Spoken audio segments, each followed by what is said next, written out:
महाकवि कालिदास जी द्वारा रचित कुमार संभव महाकाव्य में उमा जन्म नामक पहला सर्ग।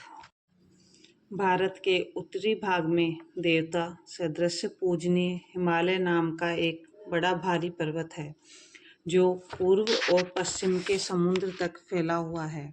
उसे देखकर ऐसा लगता है कि मानो वह पृथ्वी को नापने का मापदंड हो।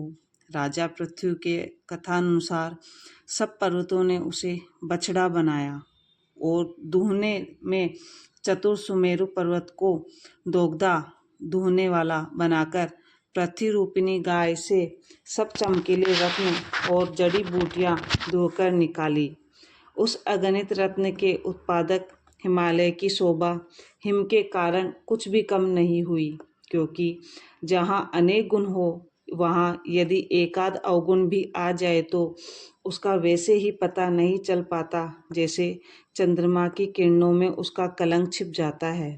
हिमालय की कुछ चोटियों पर गेरू आदि धातुओं की अनेक रंग बिरंगी चट्टानें हैं, अतएव कभी कभी उन चट्टानों के पास पहुँचे हुए बादलों के टुकड़े उनके रंग की छाया पड़ने पर संध्याकालीन बादलों जैसे रंग बिरंगे दिखलाई पड़ने लगते हैं।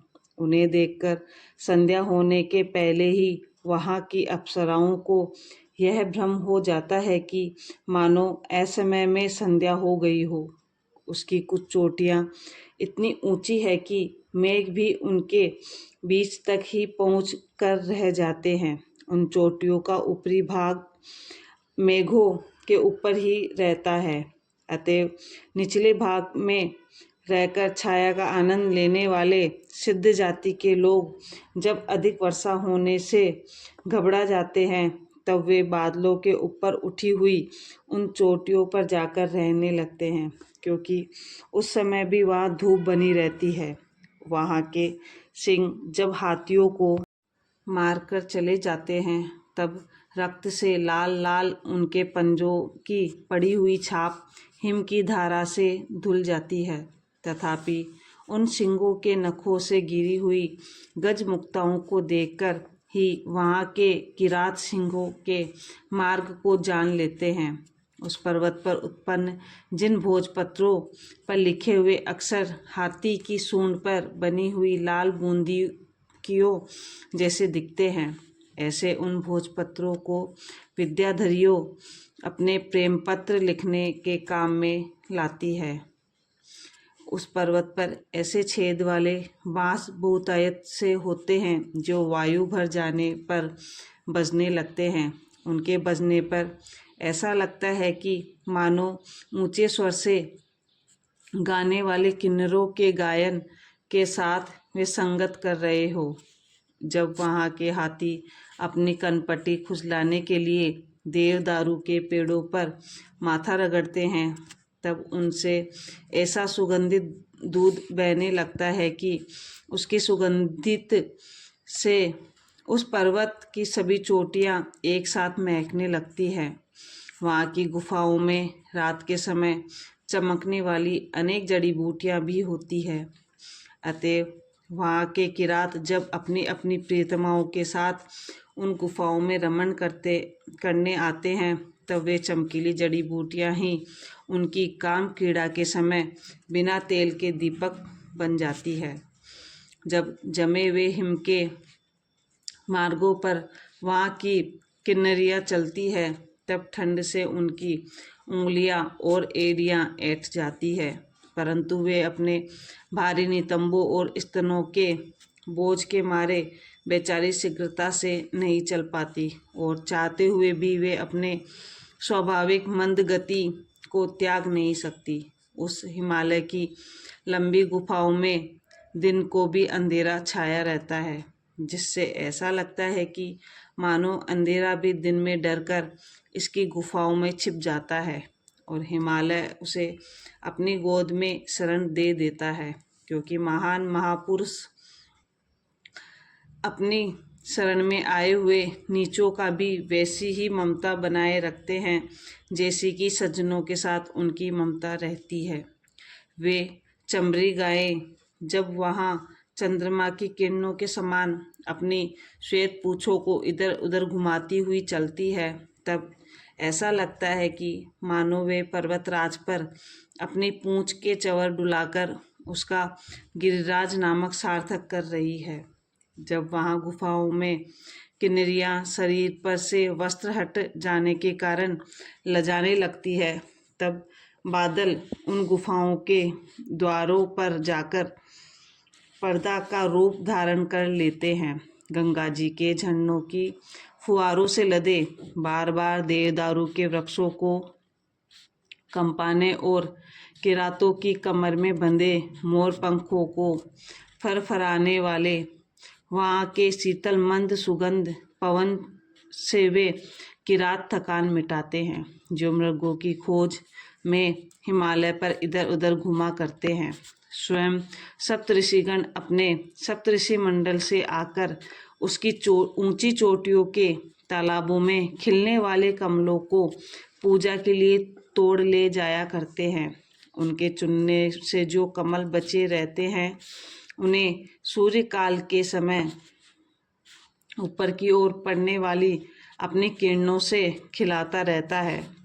यज्ञ में काम आने वाली सामग्री को उत्पन्न करने और पृथ्वी को संभालने रहने की शक्ति रखने के कारण हिमालय को स्वयं ब्रह्मा जी ने उन पर्वतों का स्वामी बना दिया था, जिन्हें यज्ञ में भाग पाने का अधिकार मिला हुआ है। सुमेरु के मित्र और मर्यादा के ज्ञाता हिमालय ने अपनी वंश वृद्धि के लिए मेना नाम की उस कन्या से शास्त्र के अनुसार विवाह किया, जो पितरों के मन से उत्पन्न हुई थी, जिनका मुनिगण भी आदर करते थे और जो सर्वथा उसके अनुरूप थी।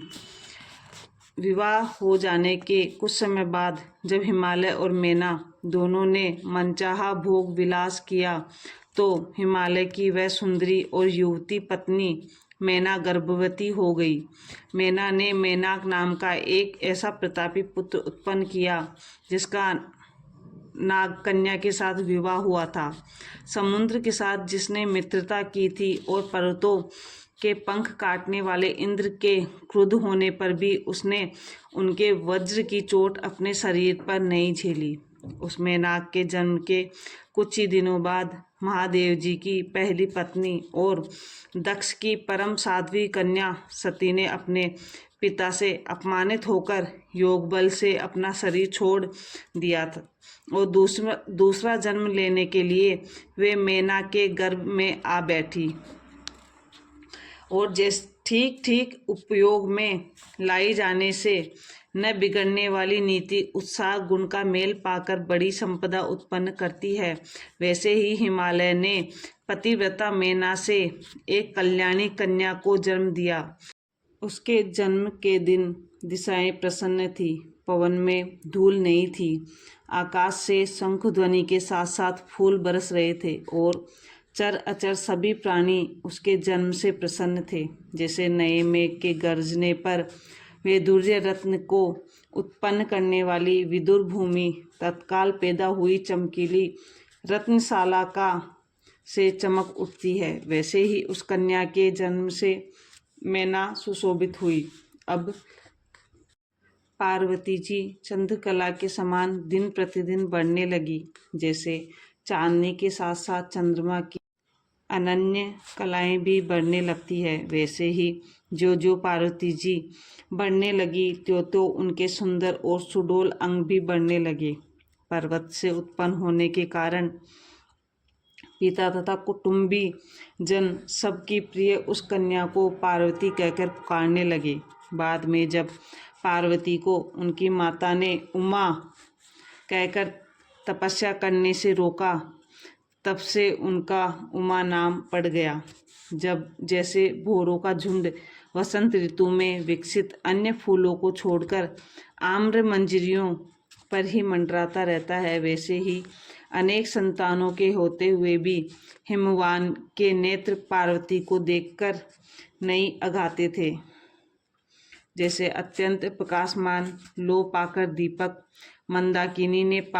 मंदाकिनी को पाकर स्वर्ग का मार्ग तथा व्याकरण से शुद्ध वाणी पाकर विद्वान, पवित्र और सुंदर लगने लगते हैं, वैसे ही पार्वती जी को पाकर हिमवान भी पवित्र और सुंदर लगने लगे। कुछ सयानी होकर पार्वती जी सखियों के साथ कभी गंगा जी के बलुए तट पर वेदियां बनाती, कभी गेंद खेलती और कभी गुड्डे गुड़िया बना बनाकर उनसे खेलती थी। इस प्रकार वे बचपन में क्रीड़ा रस में डूबी सी रहती थी। अत्यंत तीव्र बुद्धि वाली पार्वती जी ने पढ़ना प्रारंभ किया तो पूर्व जन्म की सभी विद्याएं उन्हें जैसे ही स्मरण हो आई, जैसे शरद ऋतु के आगमन पर गंगा जी के में हंस स्वयं आ जाते हैं, अथवा जैसे स्वतः चमकने वाली जड़ी बूटियां रात में चमक आ जाया करती है। धीरे धीरे उनके बचपन की बीत गया और उनके शरीर में वह यौवन फूट पड़ा जो शरीर रूपिणी लता का स्वाभाविक श्रृंगार है, जो मदिरा के बिना ही मन को मतवाला बना देता है और जो बिना फूलों वाला कामदेव का बाण है। कूची से ठीक ठीक रंग भरने पर जैसे चित्र खिल उठता है और सूर्य की किरणों का स्पर्श पाकर कमल का फूल खिलने लगता है, वैसे ही पार्वती जी का शरीर भी नव यौवन पाकर खिल गया। जब वे चलती थी तब उनके स्वाभाविक लाल और कोमल पैरों के उभड़े हुए अंगूठों के नखों से निकलने वाली चमक देखकर ऐसा लगता था कि मानो वे पैर लाली उगल रहे हो। जब वे अपने उन चरणों को उठाकर रखती थी हुई चलती थी तब ऐसा लगता था कि मानो वे पग पग पर स्थल कमल उगाती चल रही हो। यौवन के भार से झुकी हुई वे जब हाव भाव प्रदर्शित करती चलती थी तो ऐसा लगता था कि मानो उनके पायल से निकलने वाली मधुर ध्वनि सीखने के लिए ललचाए हुए राजहंसों ने अपनी हाव भाव भरी चाल बदलने में उन्हें पहले ही सिखा दी हो। उनके शरीर को सुंदर बनाने के लिए ब्रह्मा ने सुंदरता की जितनी सामग्रियां एकत्रित की थी वे सब उनकी ठीक उतार चढ़ाव वाली गोल और उचित मोटाई वाली जांघों के बनाने में ही लग गई। अतः शेष अंगों को बनाने के लिए सुंदरता की और सामग्रियां जुटाने में ब्रह्मा जी को बड़ा प्रयत्न करना पड़ा। पार्वती जी की दोनों मोटी जांघों की उपमा दो ही वस्तुओं से दी जा सकती थी, एक तो हाथी की सूंड से और दूसरे केले के खंभे से। किंतु हाथी की सूंड की त्वचा खुरदरी होती है और केले का खंभा बहुत ठंडा होता है, इसलिए पार्वती जी की बड़ी बड़ी जांघों के जोड़े की कोई भी ठीक उपमा नहीं मिल सकती। उन अत्यंत सुंदर अंगों वाली पार्वती जी के नितंब कितने सुंदर रहे होंगे, यह तो इसी बात से आका जा सकता है कि विवाह होने पर स्वयं शिवजी ने उन नितंबों को अपनी उस गोद में रखा जहाँ तक पहुँचने की कोई अन्य स्त्री इच्छा भी नहीं कर सकती। नारे के ऊपर गहरी नाभि तक पहुँची और नए यौवन के आने से बालों की जो नई उगी हुई पतली रेखा बन गई थी उसे देखकर ऐसा लगता था कि मानो नारे के ऊपर बंधी हुई उनकी तागड़ी के बीचों बीच जड़ा हुआ नीलम चमक रहा हो। पतली कमर वाली और नव यौवन पार्वती जी के पेट पर जो सिकुड़न की 3 रेखाएं पड़ी हुई थी उन्हें देखकर ऐसा प्रतीत होता था कि मानो कामदेव के ऊपर के स्थान आदि अंगों पर चढ़ा ले जाने के लिए नए यौवन ने सीढ़ी बना दी हो। उस कमल नयनी के सांवली घुंडियों वाले गोरे गोरे दोनों स्तन बढ़कर आपस में ऐसे सट गए थे और उनके बीच में इतना भी स्थान नहीं रह गया था कि कमल नाल का एक सूत भी उसमें समा सके।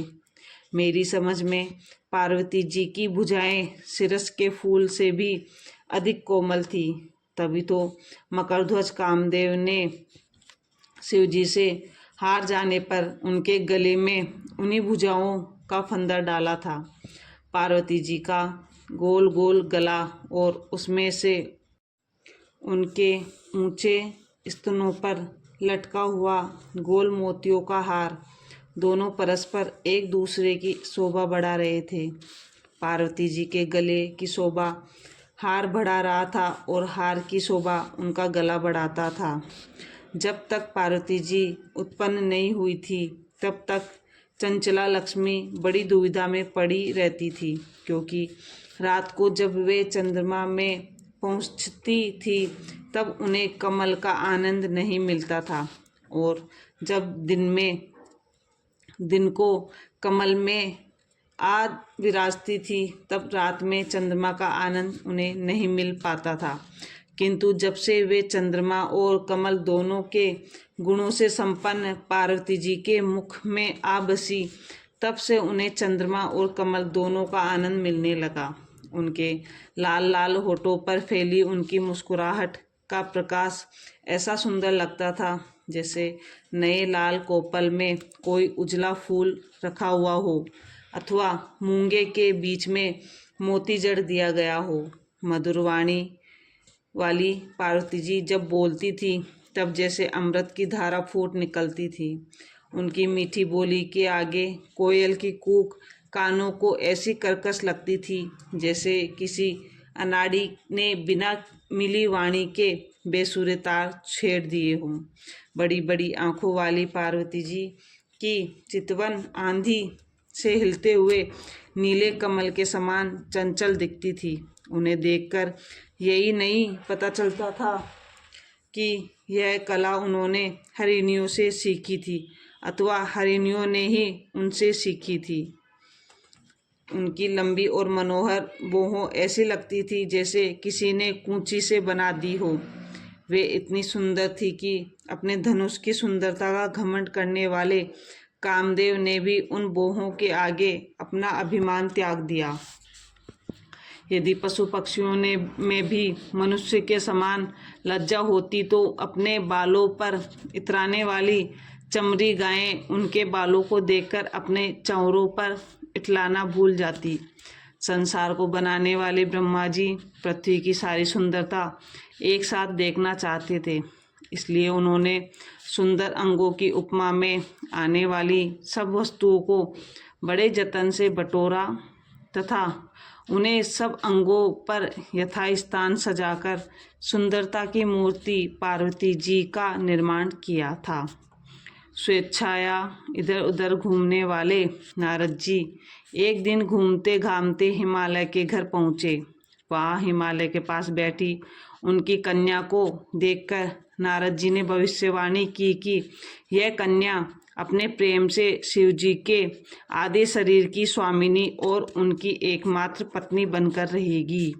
यद्यपि पार्वती जी बराबर सयानी होती चली जा रही थी, किंतु नारद जी की बात से हिमालय इतने निश्चिंत हो गए कि उन्होंने दूसरा वर खोजने की चिंता ही छोड़ दी, क्योंकि जैसे मंत्र से पवित्र हवन की सामग्री को अग्नि के सिवाय और कोई नहीं ले जा सकता, वैसे ही महादेव जी को छोड़कर पार्वती जी को कोई दूसरा नहीं पा सकता था। हिमालय ने यह सोचा कि जब तक स्वयं महादेव जी कन्या मांगने नहीं आते तब तक उन्हें अपने आप कन्या देने जाना ठीक नहीं होगा। इसलिए जहाँ सज्जनों को निरादर का डर रहता है वहाँ वे अपने काम में किसी मध्यस्थ को साथ ले जाते हैं।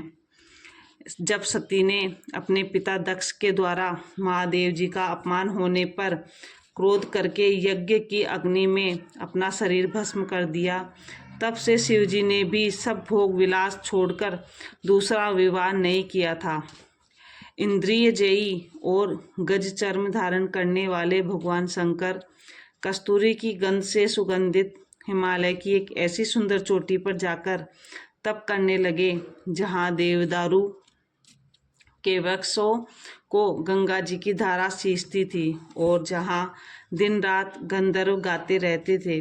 उनके आसपास सिर पर निमेरु के कोमल फूलों की माला बंधे शरीर पर भोजपत्र के वृक्षों की छाल के कपड़े लपेटे और मैनसिल के रंग से अपना शरीर रंगे हुए उनके प्रमथ आदि गण शिलाजीत से पुती चट्टानों पर बैठे रहते थे।